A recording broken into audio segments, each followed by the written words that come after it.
తెలుగుదేశం అధికారంలోకి వచ్చాక వైసీపీ నేతలను అనేక మందిని జైళ్లలో పెట్టారు. చెవిరెడ్డి భాస్కర్ రెడ్డా, కాకాని గోవర్ధన్ రెడ్డా, జోగి రమేష ఇట్లా అనేక మంది నాయకులు జైలుకెళ్లారు. కానీ వాళ్ళెవ్వరికీ లేనటువంటి స్పందన మాత్రం అంబటి రాంబాబుకి వస్తుంది. అంబటి రాంబాబు అంటే ఆంబోతు అది ఇదని వీళ్ళందరూ తిడతారు. ఎందుకంటే అంబటి రాంబాబు దుర్భాష మొన్ననే వచ్చింది. అంతకుముందు అతని మాట చురుకుదనం ఉంటది. సెటారికల్‌గా వాయించగలుగుతాడు అతను. వెంకయ్య నాయుడు గారు ఎలా అయితే బాగా పాపులర్ అయింది ఎట్లాగా?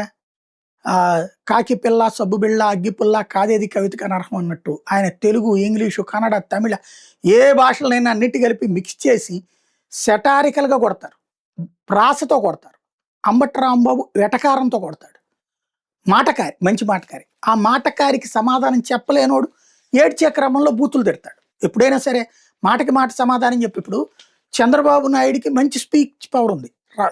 ఎన్టీ రామారావు బతికున్నంత వరకు చంద్రబాబుకి అట్లాంటి నాయకత్వం ఏది బాబుకి ఈవెన్ రాజశేఖర రెడ్డి బతికున్నప్పుడు కూడా బాబుని మంచి స్పీకర్ అనుకునేవాడు కాదు. ఇవాళ అయితే మంచి స్పీకరే ఆయన. పవన్ కళ్యాణ్ చంద్రబాబులతో కంపేర్ చేస్తే జగన్మోహన్ రెడ్డి మంచి స్పీకర్ కాదు. ఇది ఒప్పుకోవాలి. ఏదైనా సరే నిజంగానే ఒప్పుకోవాలి.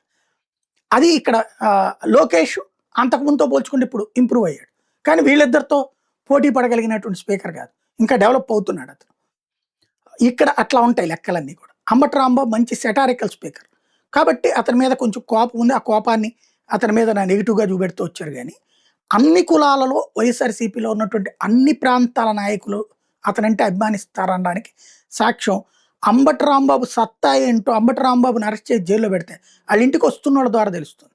ఎక్కడో ఉన్న భువన కరుణాకర్ రెడ్డి రోజా, లేకపోతే కాకాని గోవర్ధన్ రెడ్డి, లేకపోతే విశాఖపట్నం ఏరియా ప్రాంతం ఉత్తరాంధ్రకు సంబంధించినటువంటి కాపు నాయకులు పక్కన పెడదాం, ఇటు అన్ని వేరే కులాల నాయకులు కూడా వచ్చి పలకరించిపోతున్నారు. అంటే అంబటి రాంబాబు వైసీపీలో అనినే కాదు వ్యక్తిగతంగా అందరితో ర్యాపో మెయింటైన్ చేయడం ఆయనకు ఉపయోగపడదు. వాస్తవంగా ఈ రాష్ట్రం మొన్న వైసీపీ ఓడిపోయాక అందరూ పారిపోతున్న దశలో నిలబడుతున్నది పేరు నాని, అంబటి రాంబాబు, కాకాని గోవర్ధన్ రెడ్డి, భూమన కరుణాకర్ రెడ్డి ఇట్లా కొంతమంది.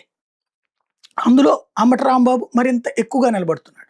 అతని జైల్లో పెడితే పడిపోతుంది అనుకుంటే అతనికి క్రేజ్ పెంచినట్టు కనబడుతుంది.